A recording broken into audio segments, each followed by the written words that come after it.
Let's go. Yo, I'm like an addict, do I gotta have it. I ain't even playing, got a really bad habit. If it moves, gotta grab it, fuse like a magnet. Lose, won't have it till I'm doomed in a casket.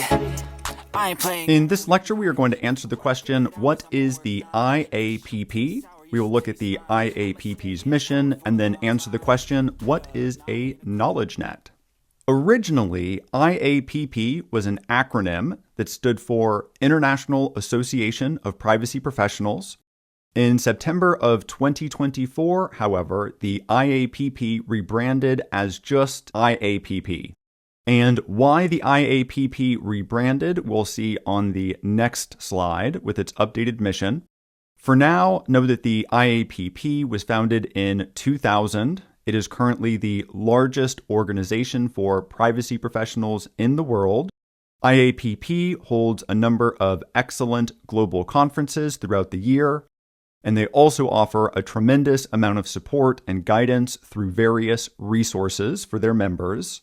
These include newsletters, podcasts, training, reports, surveys, and other publications.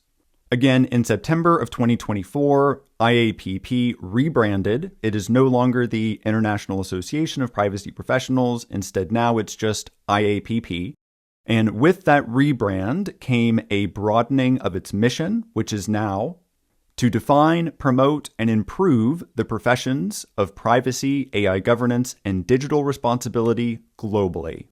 And so with this rebrand, the IAPP has expanded from being concerned with just privacy to now including AI governance and digital responsibility. The last thing I want to talk about here is the KnowledgeNet. And what KnowledgeNets are local IAPP chapters. There are over 60 KnowledgeNets throughout the United States and another 100 or so throughout the rest of the world. A KnowledgeNet is just a group of local privacy and AI governance professionals.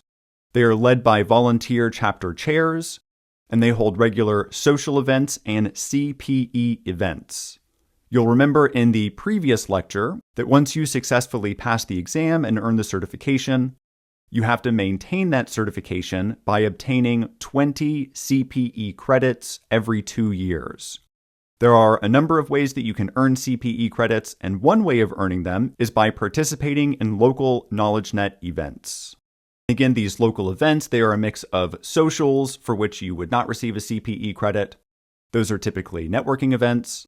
And then CPE events would be something like a panel or group discussion on a specific topic. In this lecture, we have defined what the IAPP is, and we have also talked about KnowledgeNet chapters. Again, IAPP originally was an acronym for International Association of Privacy Professionals. In September of 2024, IAPP rebranded to include, in addition to privacy, both AI governance and digital responsibility.